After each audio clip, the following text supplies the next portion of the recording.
my venues are, my life. They're everything. They put a roof over our kids' heads. They feed my kids. They're everything. And it's not just a job. Like, it can't be. This is the Deep in the Weeds podcast. I'm Anthony Huckstep.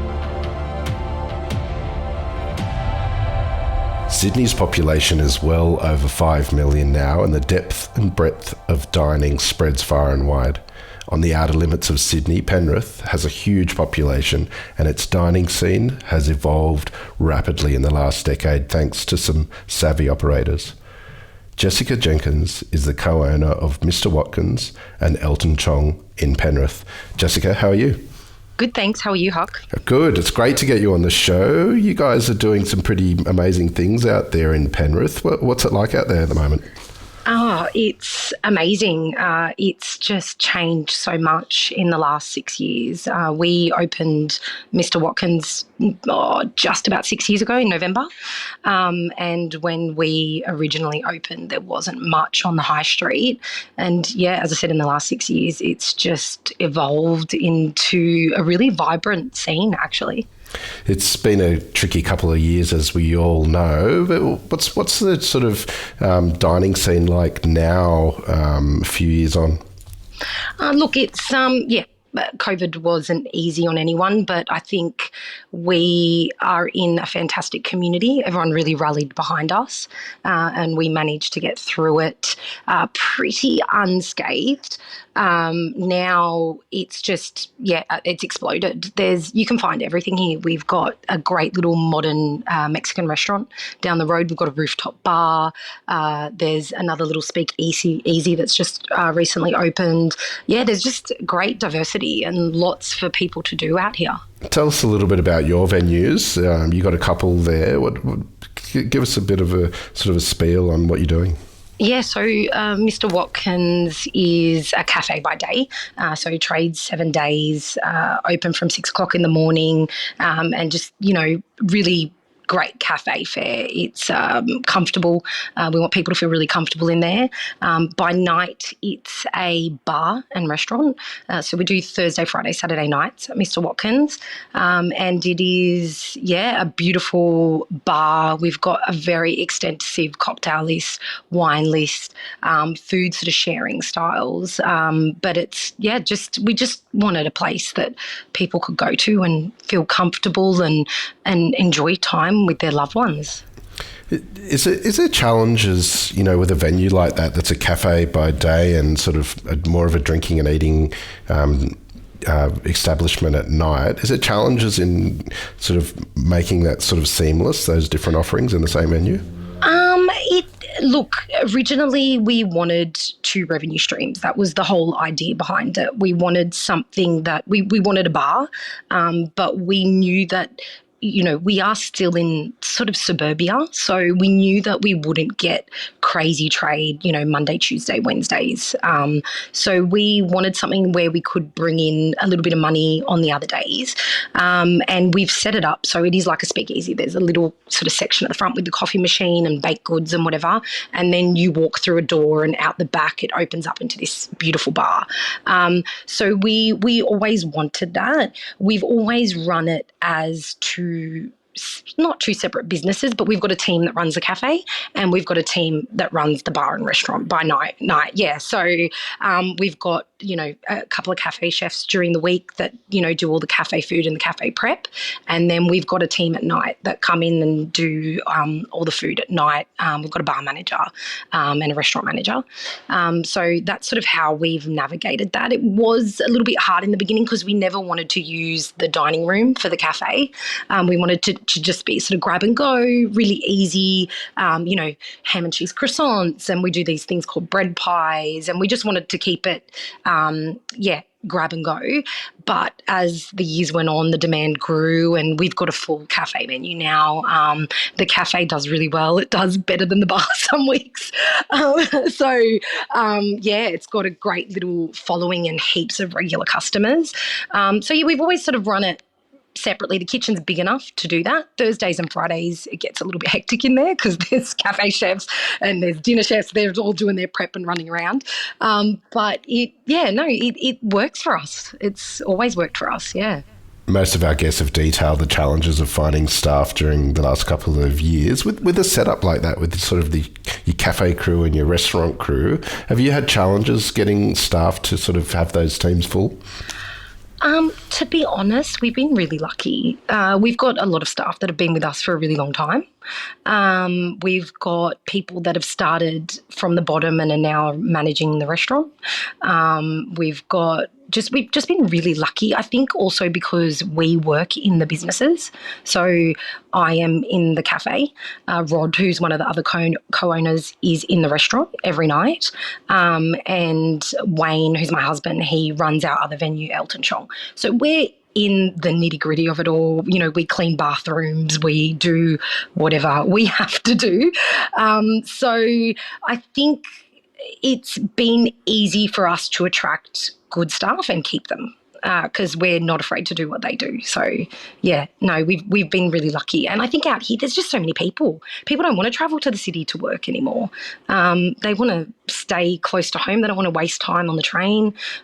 So yeah, no, we've got some great staff out here. We're really lucky. You mentioned your husband, Wayne Jenkins, who's a chef, and he's looking after the dive bar that you have. Tell us a bit about what goes on there. Oh, yeah, it's a bit crazy over here. Look, we wanted something totally different to Watkins. Watkins is like the big brother. It's a little bit more sophisticated. It looks a little bit more sophisticated. The food is.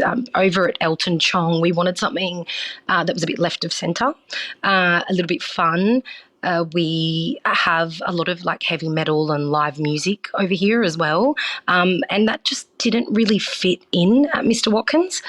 So when we actually opened in between lockdowns, which was, it was crazy. We didn't see the second lockdown coming. So I think we did about 4 months and then we were locked down again. So it's evolved a little bit over here, but there's graffiti all over the walls. People come in and Sharpies and write all over the walls. So there's all like messages everywhere. We've got some gaming machines, a pinball machine, and it's just chill. Like it's just anyone can come here. Anyone can feel comfortable here. The food's like loaded fries and, you know, cheeseburger spring rolls and great burgers and po' boys and all that sort of stuff. So it's a little bit more relaxed, and I think it's just for everyone. We wanted live local musicians and original bands as well. So we're just trying to create a space for those bands where they can come in and play on a Saturday night, not to a massive venue either. So they don't have to, you know, feel daunted by packing out the place. They get to sell tickets, so they make the money on the door. We've got another local company that comes in and does all the sound for us. So yeah, we just wanted a space for the locals so they didn't have to go into the city to go to a, you know, crazy dive bar. Well, I want to explore sort of in detail what you guys are doing there, but take us back to when you were young. What sort of role did food play in your family? I'm of Italian background. Both my parents are Italian, and it was always a big part of my life. My parents are both Sicilian, so more peasant Italian, Southern Italian food. So you put pasta with anything. But all our celebrations revolved around food. My paternal grandfather had acreage, so grew prickly pears and had massive orange trees and lemon trees and, you know, all that sort of stuff. So I remember as a kid just, you know, picking oranges straight off the tree or, you know, wandering through the lemon trees. So it was just I've always loved food as well. I've never been a picky eater. My day used to revolve around what I would eat. I've always been really into it and not scared of any. My mum always said that. She said, "You've always eaten anything, oysters from a really small age." Like you just, yeah. So it's always been a massive part of my life. My dad's parents were into making, you know, Italian sausages, and they grew all their own veggies. And out of, I don't know if it was just, you know, World War II era that they were frugal and wanted to save money, or they just really enjoyed it. But yeah, I've just always been around food, and I love it. I love it. Always have. From your experiences, tell us a little bit about Sicilian food. Is there any sort of dishes or feasts that you remember fondly from growing up? Yeah, so for us, we make arancini. My grandmother, my mum's mum, used to make them, and she had these really little hands, so she could, form these perfect arancini. And that was always a celebration because there's so many of us, and it's such a fiddly food. Like you're painstakingly making every individual one. It was reserved for special occasions. So that was definitely we knew. Generally not Christmas. Sometimes more like Easter time she would do it. And yeah, before she passed away, she actually taught me because she was like, "Oh, you have small hands too. You'll be able to make these." And I'm like, "Oh, okay." So Mum still does them every now and again, and it's a family affair. We'll all go over and help her make the arancini. But yeah, that's a big one for us. Guduruni as well, which is like a pizza. It's like a calzone but a flat one. So we make those with like braised onions and broccoli, a bit of salami in there. That's another Easter one. But yeah, any sort of any celebration was all about the food. That's the biggest conversation we have before the celebration. So yeah. Was a career in hospitality something that you always envisaged? Not really. My dad was like an accountant basically, but they had a small business. So I grew up on the Northern Rivers, so I had a very free sort of childhood, and my parents were very Westernized. They're not very Italian, so they weren't very strict with us. So Dad was mad into espressos, and we used to go to cafes, and he'd get up behind the machine and make his own ristretto because they couldn't make it up there the way he wanted it, sort of thing. So it was always around us. My auntie used to be a hostess at a restaurant in Parramatta called La Bella Vista, and I think they had like the first espresso machine in Parramatta.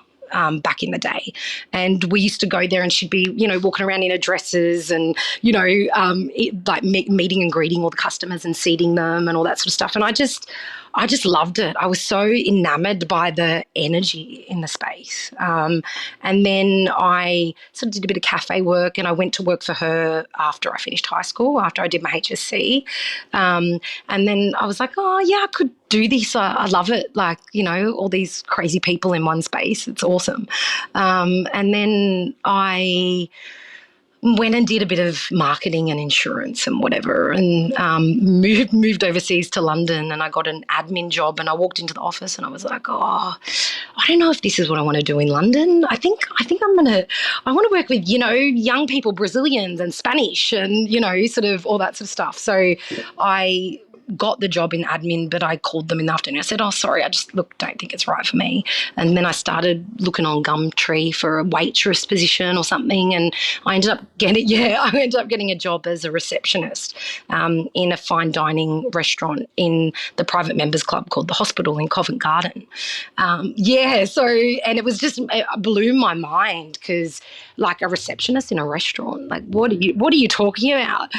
So I looked after all their reservations, and I was like the coat room girl, and would meet and greet people and seat them at the tables, and that was like, yeah, beautiful fine dining. The space was just amazing. The most beautiful artwork everywhere, and little tables for your handbag and all that sort of stuff. And that just, yeah, I fell in love with it. That was it. I was like, I'm never doing anything else again in my life. So yeah, it was just incredible. How long did you spend in London? Did you have more experiences with the hospitality over there? Yeah, so I was there for, I think, just over 3 years, and I worked in this place, but then I came back. It was called Origin at the time, and they would do all the dishes you could do as an entree or a main, basically. So you could basically build your own tasting menu. So I was there, and the chef proprietor, his name is Adam Byatt, and then he that closed, and he opened a small restaurant down in South London in Clapham on the Common. And I came back to Australia for a little bit, and then flew back there, and I started there with him at Trinity. And it was in its infancy. I think it had been open about 6 months by the time I got back there. And then I sort of took on a role of receptionist, but then I sort of became a PA as well. So he taught me the ins and outs of everything, numbers, how many covers you need through the restaurant, spend per head. But it was more than that. They taught us everything there. We had wine training every Friday afternoon. We would have to do kitchen shifts. So they would make us go into the kitchen so we could understand what the kitchen team had to go through and their prep and all that sort of stuff. I remember they taught us how to butcher a whole pig one day. Like, we all went into the kitchen and they were like, all right, this is all the parts of the pig and this is how you cut it all down. So I just learnt every single facet of running a restaurant in that place. Yeah, it was amazing. And it was just all about knowledge. Like, they just, everyone needed to know everything. The tasting notes of all the dishes were just so involved, down to, you set the table with this knife, this fork, this spoon. There's these dietaries on this dish. And yeah, it was just incredible. I was always learning there. It was amazing. Loved it so much. What brought you back to Australia? So I came back because my dad was actually sick. So he had cancer for years. He had cancer in his spine. And before I wasn't going to go to London. He was like, just go, please. You need to live your life. I don't want you to, hold yourself back for me. I'm okay. Go and do your thing. So I went over, and then he passed away suddenly. Not suddenly, but it sort of took a turn for the worse while I was in London. So he passed away while I was there. I was literally packed up my life and on a plane within 12 hours and back to Sydney. Yeah, it was crazy. So I think I would have stayed there, to be honest. I love London. There's something for everyone. It's amazing. But he'd said to me, if something happens, you need to come back. So, yeah, we came back and that was it. We never left again. Well, you came back for sort of traumatic reasons, but what was it like for you after that London experience? How did you settle back in Australia? Oh, it was really hard. So I came back, and then I think Wayne followed 2 weeks later. Then we found out my mum needed a double lung transplant. So, and then we found out I was pregnant with my first child. So that was literally within, I think, about 10 weeks, all this happened. So I then just sort of I had to settle back in. It was definitely traumatic, especially going from living and doing whatever I wanted, whenever I wanted over in London, to coming back here to, a sick mother, and I was pregnant with my first child. So I nursed her through all that. And Wayne went and worked at the Ivy. So when they opened Ivy, he was over there. So he was working, and I was sort of, caring for mum and getting her through all of that. But, you settle back. I mean, at the end of the day, it's home, so it was fine. What sort of impact did that experience have on you and sort of the way you've approached things after that? Oh, it's just like anything can happen, right? I think Dad passed away when he was 50. And to me now, it's like, oh my God, I just turned 40. So it's just so young. I don't think I quite understood, because they had us very young, so I wasn't super young. But it's just, you just have to live your life and take the chances, you have to, because you're never going to regret that. You're just going to think about all the what ifs afterwards. So I've always I just dive straight in now, obviously, because, 3 venues later. But yeah, so... You mentioned that Wayne started working at the Ivy when you returned to Australia. And when did you get back into the hospitality sector? So I ended up looking after mum and sort of nursed her through her lung transplant. And then I had Noah, who's now 14. And then he was about 3 months old, and I was just a bit, I just couldn't be at home all the time. I'm a very busy person. So I went and worked for a friend of mine I was living in the hills, so Kellyville, and there was this beautiful little neighbourhood Italian restaurant around the corner. And I just went to work there. I'd go there, I'd feed Noah, and Mum was at home. So I'd feed Noah, leave him at home with her, and then I'd go do night service at this beautiful little Italian restaurant, which I just loved. GB is the owner. He's still there. They're still there. It's a family-run restaurant. And he's just so I think I learnt the hospitality. Like, he's so hospitable. He just is so warm, and he's so accommodating, and just people literally come there to feel like they're home, and he taught me that. Busy place, so busy. Oh my God, I used to run, like it was crazy. But I loved it. He just taught me that side of just, being really warm. I think it's just so important when you have a venue. I think the first time I met both you and Wayne was at Locke House, when back in the day when I used to review restaurants. I still remember that lunch. How did the Locke House project come about?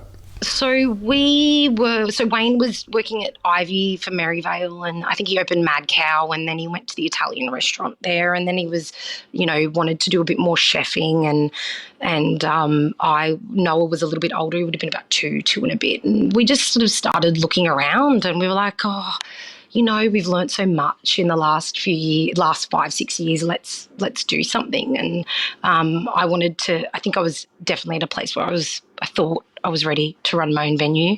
And we just started looking around, and Locke House was on the radar, and we drove up there, and it's so beautiful up there, up in Currajong Heights. You drive up the Bells Line of Road, and it's just, cows everywhere, beautiful produce everywhere. It's just amazing. So we reached out to the guys, and we started talking, and Monique and Tony were I don't know if they were two. I think they were two hats at the time. I can't remember. And they were just ready to move on. They'd been running this venue at such a high level for so long.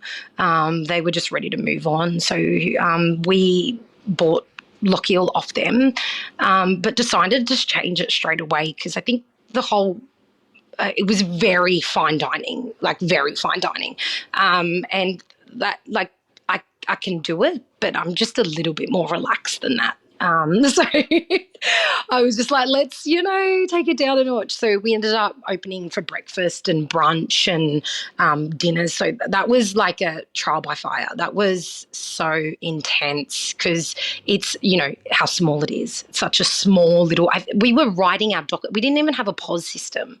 So we would write our dockets and our receipts and everything by hand. And it was beautiful, a great community. They really embraced us as well up there. But it was just full on. Like, we did not stop. We would do Thursday. We'd leave Thursday morning, and I basically wouldn't see Noah until Sunday night, because we would be there, breakfast, lunch, dinner service every day, 16, 17-hour days. We had a couple of staff members that were amazing, but still, at the end of the day, it was such a small venue that we had to do a lot of it ourselves. We'd go do the market run, go buy produce. We did everything from start to finish. And it was awesome. It was such a great experience for us. We learnt so much. But I think we were there for about 3.5 years in the end. And then I fell pregnant with our second child. And I was just like, I said to Wayne, I can't do this. I can't do it. We're about to have another baby. Like, I can't expect mum to look after another baby, 4 out of the 7 days a week. Like, we can't really do this. So then, we moved on from there, and had a bit of a break for a couple of years, and then Mr. Watkins was born. Just with Locke House, it's such a beautiful small building, and such an old building as well. What were the challenges with dealing with that, and how did you make it work for those years? Oh, massive challenges. It is a heritage listed building. It was 1800s, that building, beautiful, but creaky. Like you'd walk through, and I stomp through there and the whole building would shake, those floorboards. And, we had a septic tank, and, you couldn't use any chemicals because it couldn't go down into the tank. And it was small that we could make it work. We did grow a bit of our own produce there, but even that was like a whole nother day up there. Wednesdays would be spent doing the garden and, mowing the lawn and doing all that sort of stuff. So we made it work. It just had its challenges because of where it is located. We had fires up there, floods, and once that bridge gets closed, you don't have anyone coming through. There are locals that live there, but a lot of the trade for Lochiel was people heading up the mountain. They'd stop in for scones or a breakfast, or stop in for dinner on their way home. And it was just a constant hurdles, that you had to overcome all the time in that space. But you just what do? You just make it work, don't you? You just do what you got to do. But we loved it. We loved our time there, as I said, and it was super challenging. I learned so much. Wayne and I worked together very closely for those years. I mean, we still do. But we got to do some amazing food up there, amazing wines. It was just, it's a great space. That garden's beautiful. What positives did you take from that sort of first foray into running your own business? Oh, that it's a freaking hard job. I don't know if there's a positive, but, you have to give it everything. I think, I struggle a lot of the time with balance, a lot of work-life balance, whatever that means. I definitely don't have that. I think my venues are, my life, they're everything. They put a roof over our kids' heads. They feed my kids. They're everything. And it's not just a job. Like, it can't be. It's you're constantly thinking about it, constantly, picking things up, ordering things, thinking about how you can change something, staff issues, everything. So I think, I realised what having your own business means and the responsibility of paying staff and all the other things that come with it. After Lochiel, I was like, I'm not doing this again. Like, there's no way. I'm not doing it again. Like, you're crazy. And then we had an apprentice chef at Lochiel, Rod, who was amazing. He was a mature age apprentice chef, and he stayed with us for quite a while up there. It would have been at least 2 years, year and a half, 2 years. And then he won a young apprenticeship award and got a bursary to travel through, wherever he wanted to travel to stage and work. And he went over to London and worked in all these the Ledbury, amazing establishments. He was over in so many places. And then he got back, and Wayne was running a little bar in Castle Hill called the Crooked Tailor, and Rod went there, and he was his sous chef. And Rod was like, we need to do our own thing. And Wayne's like, oh, yeah, you try talking Jess into that. Like, I don't know. And he's like, we have to do our own thing. Let's start looking around, and we started looking around the hills area, but just nothing sort of worked. The rent was ridiculously high. We just couldn't find a space. And then Rod's a Penrith born and bred, so he has lived in Penrith his whole life. And he was like, let's look out in Penrith. I'm like, Penrith? What are you talking about? He's like, seriously, there's nothing out there. Let's go. He's like, if you want to go for a drink, you've got to either go to the pub or Panthers. There's no bars. There's no small bar. There's nothing out there. And we found a space on the high street and found our other business partner. And he was like, yeah, let's do it. And we did it. So. Well, you guys have been the driving force of the sort of culinary evolution in Penrith ever since then. But you've got the two venues, but you've got something else on the horizon too.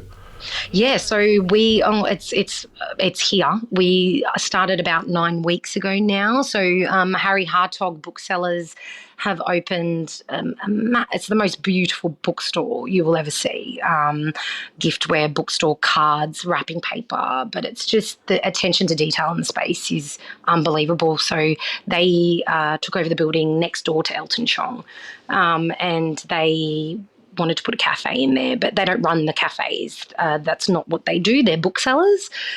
So we started speaking to them at the end of last year, and they'd been into Mr. Watkins and loved the vibe of it, and how it looks and feels and all that sort of stuff. And yeah, they asked us to run the cafe in the bookstore. So we now have another little cafe right next door to Elton Chong, so that helps because it's not a hot kitchen in there. So there's certain things we need Elton Chong's kitchen to be able to do in there. But yeah, it's been going absolutely crackers since we opened. People just love it. It's such a feast, like for your eye. It's just beautiful. It's so sensory, but without it being technology, which is so unusual these days. And it's just, yeah, amazing. And the cafe is just, we've got this tiny space. It's packed out all the time. We have people coming in asking for more tables. We're like, this is the space we have. We don't have any more. And we do like a bit of high tea there. It's super, like nothing crazy, croissants, and we've got these beautiful tealish brownies, which is a local producer. She makes them out at Mount Druitt. These beautiful brownies, pastries, and all that sort of stuff. And it's just, yeah, I did not expect it. I was like, we staffed it with 3 of us. I'm like, we'll be fine. 3 of us, like it's tiny. We're going to be fine. And the first week we opened, we got absolutely smashed and I had to double the staff. I was like, straight away, I'm like, shit, we need 6 of us. And it's been going like that ever since we opened it. So, yeah, no, it's great. You've done some pretty incredible things. What's sort of important when you're running multiple venues like this to sort of get them all right? Look, I think it's been a learning curve for me. I think every time we add a venue, it takes me a couple of months to get used to it. The logistics of my time, because I'm at Watkins a couple of days a week, and I'm not really in Chong, and I'm not up at the Cafe Harry Hartog. But I do all the book work. So I do all their invoicing and payroll and all that sort of stuff. So I'm sort of back end these days. But it's just about having the right people in each venue, which I really think we have. Rod's down at Watkins all the time, so he's there. As I said, Wayne's at Chong. Tara, who's my sister, who managed Watkins for about 6 years, she's been there from the beginning, the cafe side of it. So she's now up at Harry Hartog. And I've got Marie, who's a very old friend of mine who's been in hospitality forever as well. She's coming as an owner as well at the new cafe. So they're up there. So I don't have to worry about the day-to-day so much. We sit down, we talk things through. If anyone wants to change anything, we sort of have our weekly management meetings and talk about all the things that, are working, that are not working, what we can do better, what we can take away. But I think it's the people. It's always the people in hospitality. You need people that you can trust. But I think for us as business owners, we've always found people that are hospitality people, that they want to do this for a career. I don't want someone that's like, doing it when, just to kind of part-time, whatever. I want someone that wants to be in hospitality, that thrives on great customer service, that wants to make sure the customer has the best experience possible. That is the most important thing, 100%. Well, you guys really are the talk of the town out there in Penrith. What do you love about what you do?